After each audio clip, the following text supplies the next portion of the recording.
Yeah, my name is Norman Charles. I'm from Stanley Mission. I've been the elder for the project team for the new building. And 2 years, I think it took us to travel around all over. We went to Alberta, seen one place there. So we've been pretty busy all around. We never thought we would get any funding for it, but finally this spring good news came in to get the funding from the provincial and the federal government. So it's been quite a process to get here. Yes. What's the impact of this provincial funding, and how does it make you feel to have this critical next step? Oh, it's great. It's great. We've been having meetings every month since we got the funding. Make sure that everything is ready for the start of the spring. Everybody's working, not only the project team, but everybody else that we have a member from Stanley, William Roberts, is two of us here, and all the councillors are also involved. Chief, of course. How long have you been in Stanley? Oh, all my life.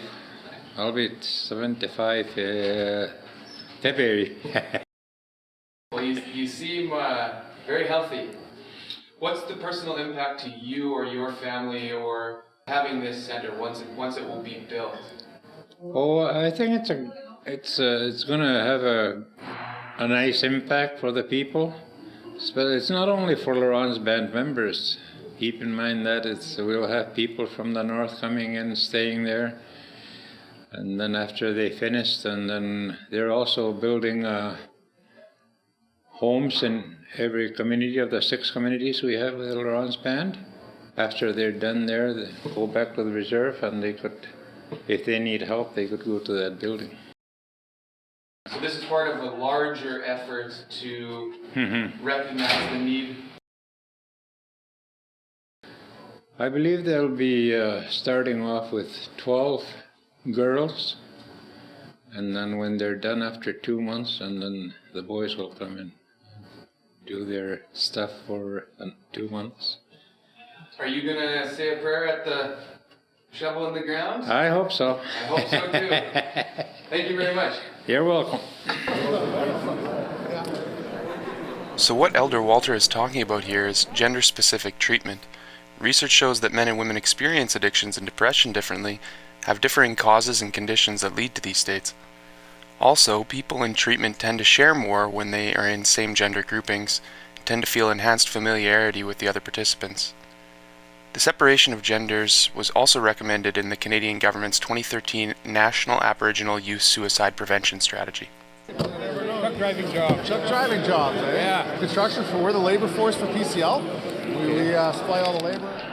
We are joined here with Chief Tammy Cook-Searson at the JRMCC Arena to start some very important steps in opening up a wellness center that is going to service not only La Ronge, but northern Saskatchewan. So thank you very much for taking the time to talk with me. What are your thoughts on this very important day? Yeah, thank you very much, Brandon. We're really grateful for this day. You know, it's been a long time planning and a long time goal and vision that we've had for our community to enhance the services that we have in the community, you know, for mental health, addictions, just a place for people to come and heal and to better themselves. So initially we started the project in about 2006 was when we started talking about it with other northern leaders from across northern Saskatchewan. And then we started doing some studies, hiring some experts in looking at what needs are there for mental health. You know, we knew that we needed to do something more and to enhance the services for northern Saskatchewan. And as I shared today in the job fair, you know, I also have a personal story and you know, a drive to see the wellness centre through. My sister Sheila McLeod took her life in 2003. In 2003, she took her life, and it was really, you know, it was really devastating to our family, and not to her kids, and to my parents, and to all of us that were her friends and family, and just not really knowing what to do, or how to proceed, and I saw my sister as someone that wanted to better her life and wanted to do something different, and other than drugs and alcohol. And my sister had so much skill, so much to offer. I just love spending time with her out in the bush, because she was such an amazing. She had so much skills. Like, she could cut up a moose, make dry meat, anything. She spent a lot of time at the trap line with her kids, but she wanted something different, and she was looking for help. And I just felt that the help that she was seeking, this wasn't quite enough, and I knew that we were lacking services in the north. So I was driven by that, and not only for her, but for so many other families that are looking for for a place to heal and to build the capacity in the north. And so from there, it was in 2006 we started this vision, started looking at how do we enhance the mental health addiction services for people in northern Saskatchewan, and people that want to better their lives. We know that we can't change everybody, we can't help everybody, but at least to have a place, and we're centrally located. So we started looking at different options, different hiring experts to look at different ways of helping our community members. So we hired Laurie Thompson, and then he did a study on talking to the frontline workers across northern Saskatchewan, ones that worked with mental health. So from there we had this study, and that was with the northern leaders from northern Saskatchewan. So we had $50,000 to work with that. So from there, we asked Health Canada, First Nations and Inuit Health Branch through Alex Campbell, to see if we could get some money to do some feasibility study on mental health and addictions, and how building a wellness center in the north, how it would look. So it originally was more of a 10-bed facility is what we were looking at, and then it just kind of it from there, once you have a vision, you don't know where it's going to end up, or how you're going to have this money to make it happen. But then from this money that we received from First Nations Inuit Health Branch at that time, I think we received $200,000 is what we received.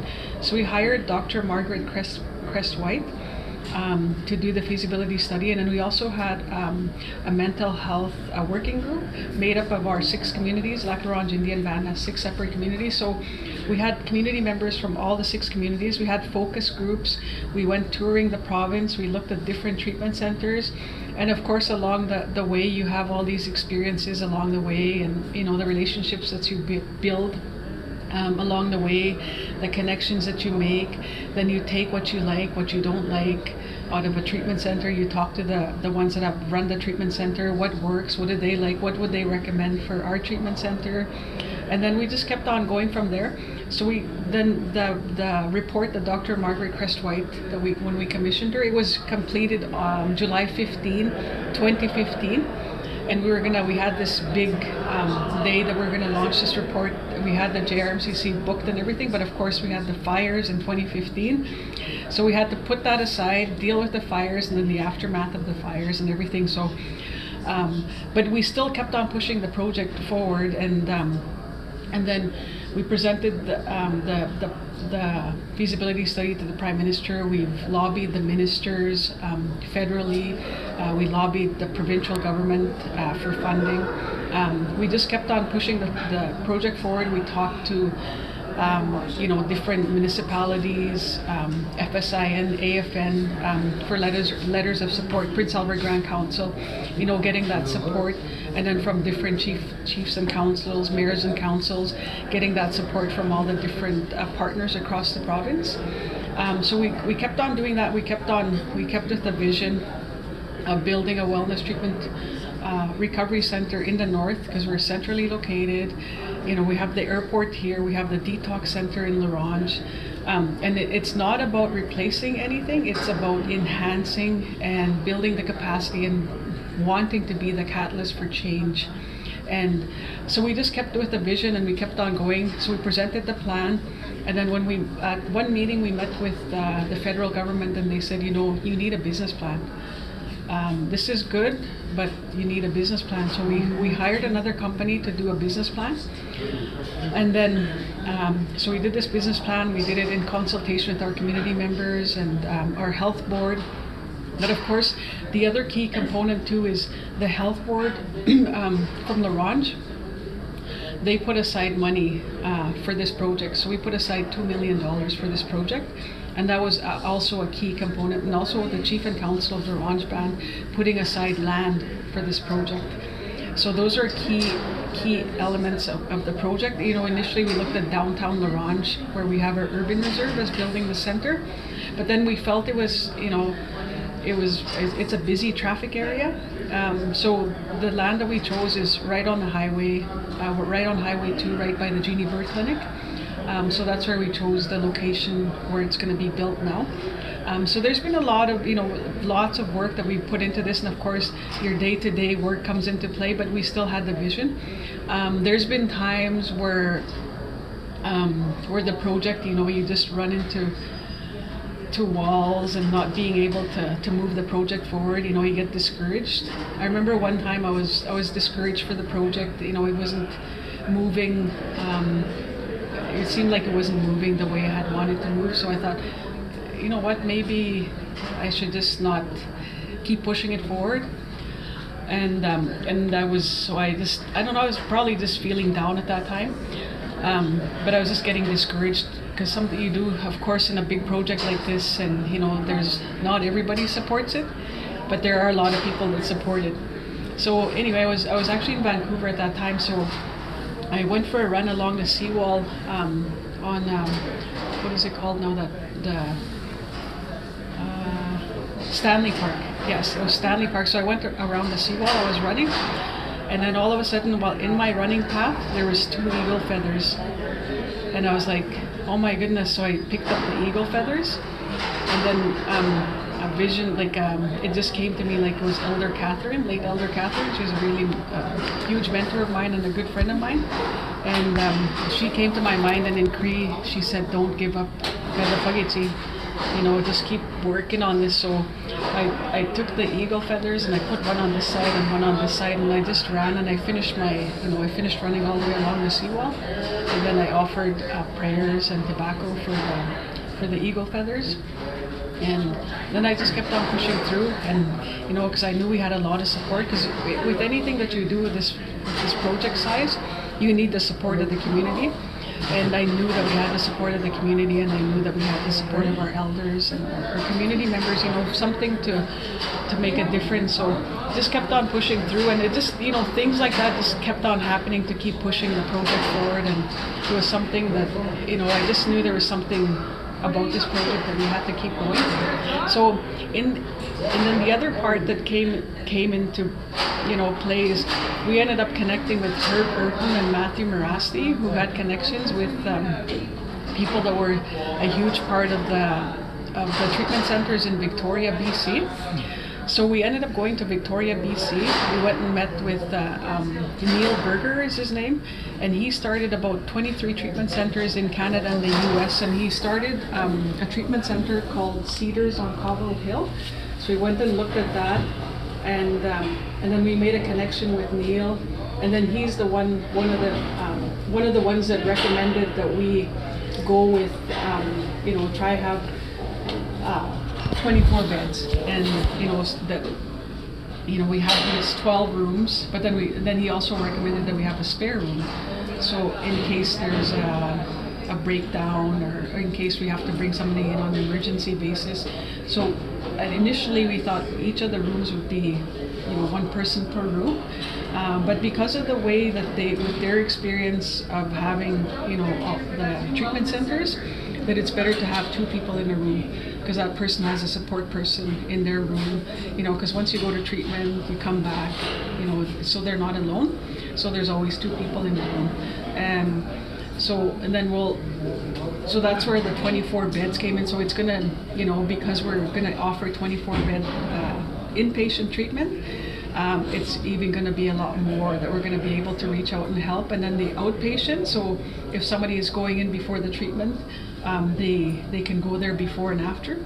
And then we also looked at the aftercare is a huge component too. So we're hoping that we can bring Neil Berger, and then there's a medical doctor that he works with that specializes in addiction, and another person that he works with that specializes in mediation, family mediation.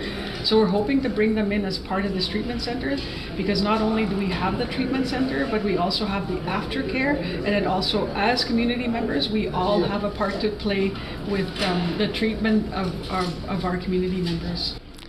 Wow, so it's not just beds. This is a holistic place, and we heard in the presentation that there's going to be area for traditional lifestyle, meat preparation, every aspect of a northerner's life to bring them back fully into a community that wants them and that needs them. Yeah, and we also want to make sure that our woodland Cree culture is a huge part of the wellness treatment recovery program, and we've made it inclusive, and the vision is a community vision. So we want to, the way the building is structured, the way it's laid out, it's community members coming together and laying out and saying this is what we want, and also bringing in experts like Neil Berger and saying, as soon as somebody comes in to a treatment center for intake, you need to have a private soft room where they can come in and they feel comfortable, because it's that's a critical time when somebody comes into a treatment center. And then we're also going to have an elder office there. As you come into the center, we'll have a full-time elder. We're also going to have traditional medicine in the room, and then we'll have a building for traditional meat prep, moose hide making. We're going to have a sweat lodge. We're going to have a place where people can worship, and just respecting everybody's beliefs, and starting where individually where somebody's at with their healing and their healing journey. Well, we're almost done, and I want to congratulate and thank you for everything that you've done both now and in the past. You've always been very good at getting change to happen, and I know this hasn't been an easy project. I just want to ask you one last question. What's the role of enacting the local youth in this construction project? I think it's important that we get all our community members and youth to be involved, because if once you're involved in a project and you're part of it and part of building it, then you say, this is something that I've been part of building, and then you're going to see the transformational change of people's lives, not only for today but into the future, and being part of that, and being part of the change, the catalyst for change that we want to be as part of this project. And the youth are going to be a huge part and an integral part of our project. Okay, well that's good to know. I'll keep that in mind. Some of the things that in terms of finishes. How's it going? I'm Christian. Right? Christian, my name. Yeah. Nathan. Right on. Do some construction work? Yeah, I did a bit of construction. Yeah, a lot of tower assembly. Oh yeah. For power lines. Cool. Yeah, we hire labor, carpenters. You've got your Scott, that kind of. Hi. Nice to meet you. Hi. My name is Ricky James Halkett, and I am from a reserve called Hall Lake. It's a few miles away from here. And we are at a job fair. We're looking for jobs, laborers, workers, construction workers, to work on a project just south from here. It is a healthcare center for people that are trying to get off addictions, trying to better themselves, and all that. So if you want to work for a lot of different contractors, they're looking for workers. Nice. And how old are you, Rick? I am 21. And you're hoping to be involved somehow? Yes, I'm looking for work. It doesn't really matter to me which work, but I'm still looking for work, mostly in labor. So I'm hoping to get a job in there. What impact does the idea of this center have on you? Do you think it's important, or have you had any experience with this in your life? Personally, my family suffers from alcohol and drugs, and they're all addicted in some way or another. And most of my sisters are trying to get off of the alcoholism. So in my personal experience, I hope this center can help them and help all the other families. So I think it's a big step in the right direction, and it will help my family and other families in other reserves. Awesome. Well, I hope you get to be a part of it, and thanks so much for talking with me. Yeah, you absolutely can. Yeah, well, I'm Caitlin McDonald. I work with Wright Construction. We're based out of Saskatoon. I've been a project manager for about 6 years, and I did 3 months of work terms from the SciAst architectural program. We have about 60% women in the office right now. We have one of the only female superintendents in Saskatchewan, and we have multiple female up-and-coming supers and foremen. We are bidding on a wellness center out here in Ronge to help with people with addictions, mental health, something I know our office is very passionate about. We have a very good working culture in both our Saskatoon office and our satellite office in Calgary, so that everyone has a good mental standing and we can forward that to the community. I think it's important to involve the community because it's something that they are going to be reaping the benefits from after. They can say, I helped build that with my own hands. I know that like when I help on a project and I see it in a different city, I'm like, oh, I helped build that. It's a big, proud moment. It also boosts the positive outcome in the community. And since this is a mental health facility and lots of people without work struggle with mental health more so than people with a job, it can help lessen that too. In Ronge specifically, we did the school that was out here. We do a lot of like northern work. We just finished some work out in like Thompson, Manitoba, which was up north there, and hiring lots of local labor there, and out in like farther Meadow Lake, and we try and reach small communities and hire all the local labor there.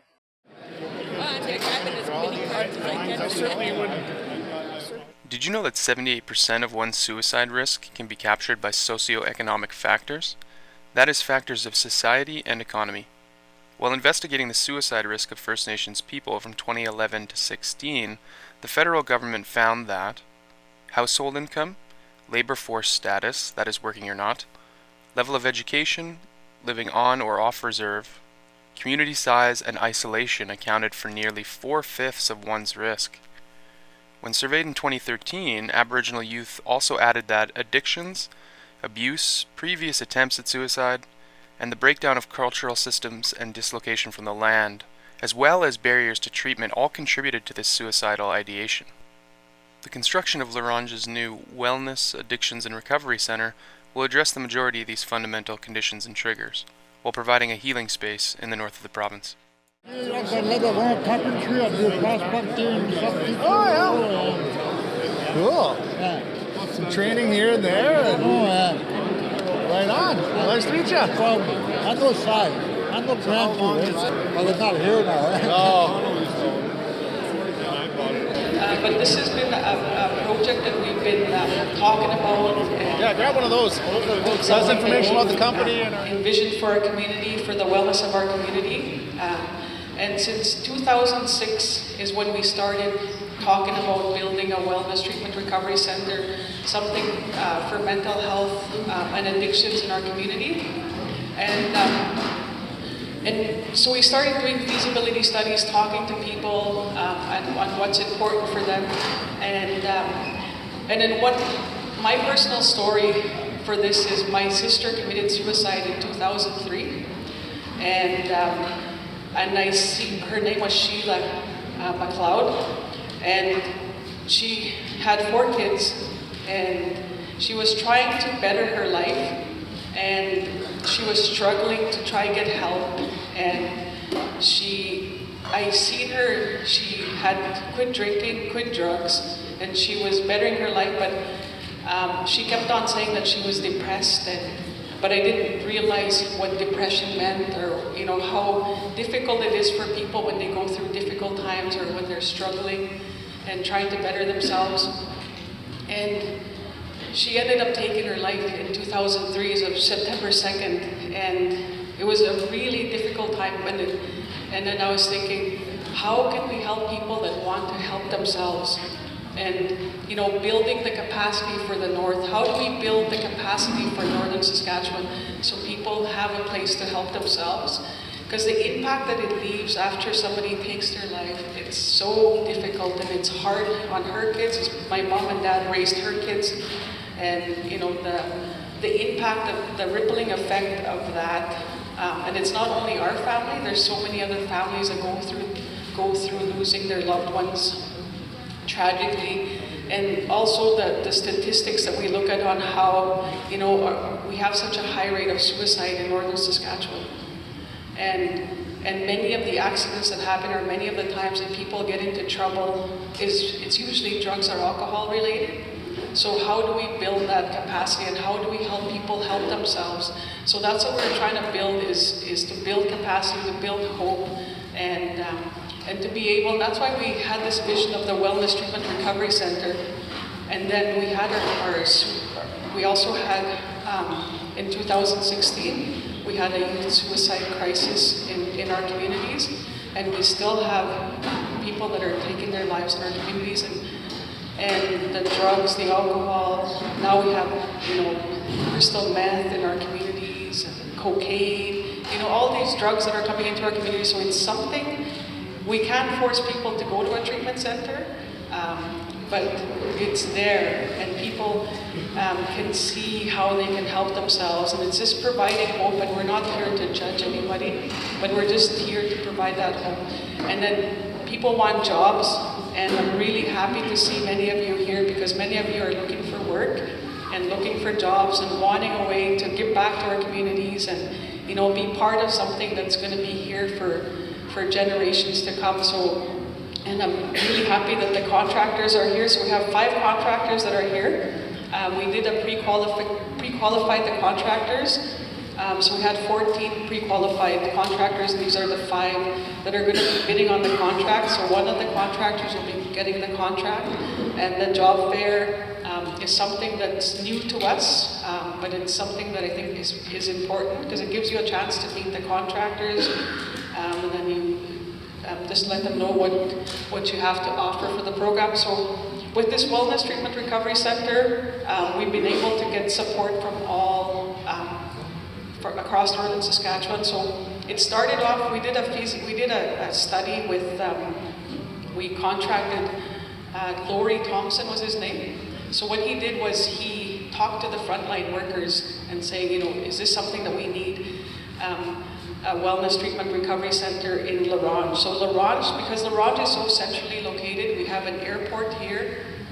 People can have, it's easier to access here, and it's a bigger centre. And then we also would complement the detox centre that we have already.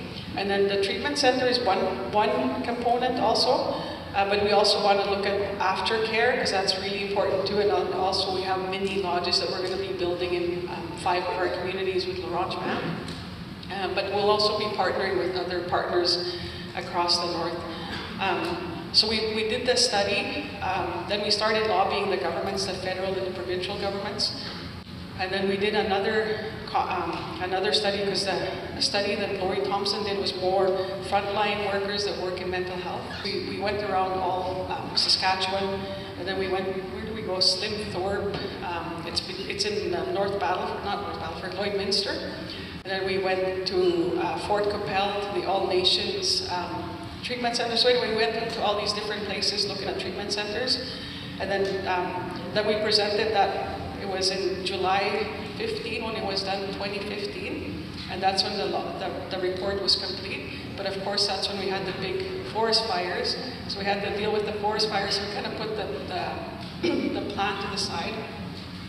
So we presented this plan to the government. We met with several ministers, presented it to the Prime Minister, presented it to Saskatchewan Health.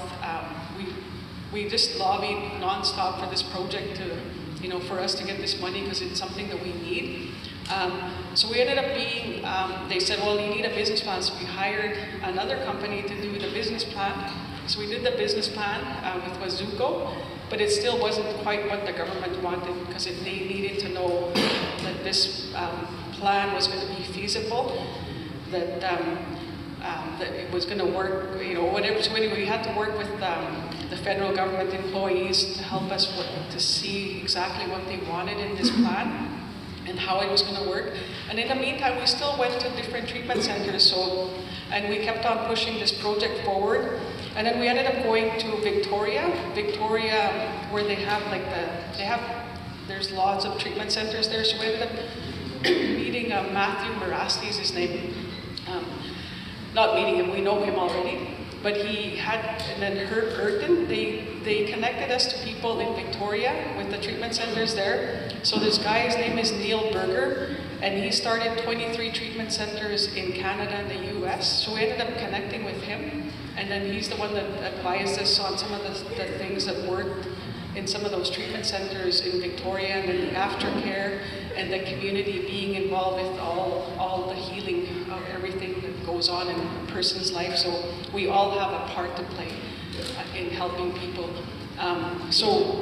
Anyway, we ended up connecting with them. So now they've been here to Ronge. So there's 3 of them that are experts. So it's all coming together, and then we ended up getting a commitment from the federal government for 11.6 million, and then the province, once the federal government committed, they committed 2.5 million, and then we already put aside $2 million plus the land. So we have this commitment, but we've also have most of the money already in the bank, so we're able to build this project.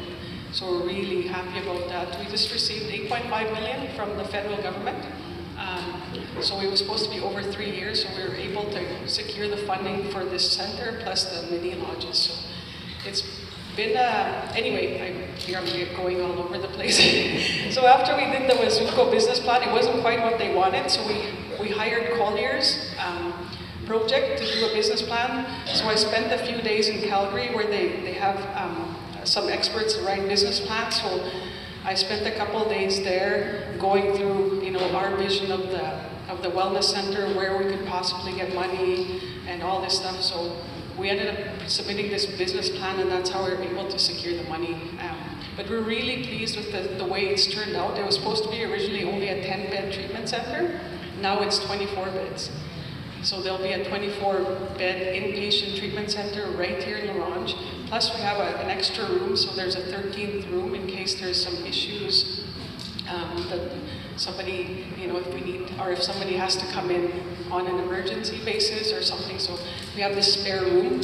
And then we also have the outpatient. So that'll be, you can come there for treatment before you go to treatment, and you can go there after you get treatment.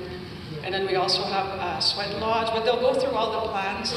But we want it to be welcoming. We want to make sure we have Cree, Dene, English, and then we want to make sure that all religions are respected. We want people to feel welcome, to be who they are, and to start from where individually of how we can help them. So that's our vision for this Wellness Treatment Recovery Center. So it'll go to tender February, I think middle of February, and then within the month the construction should start. So it's pretty exciting, and we're really pleased that thank you very much for all of you for coming out today. And have a great day. Thank you.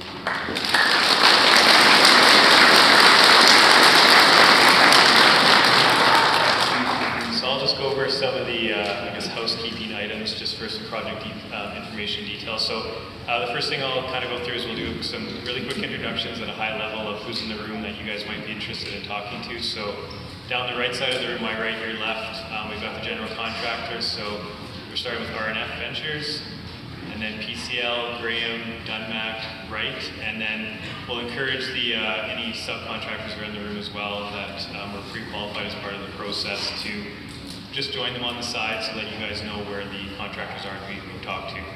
In terms of sign-in sheets, just want to make sure everybody has signed in at the back. If you have brought a resume, please leave that at the table as well.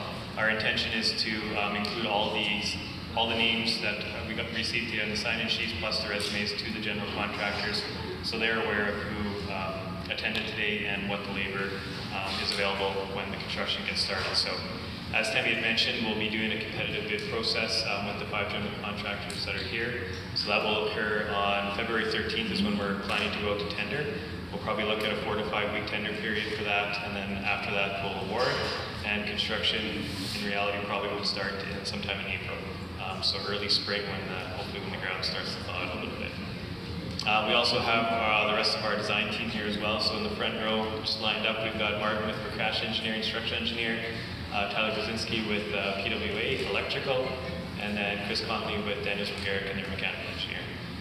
I don't know if our civil consultant is here. If Jeff is in the room, throw a hand up. If not, that's all good.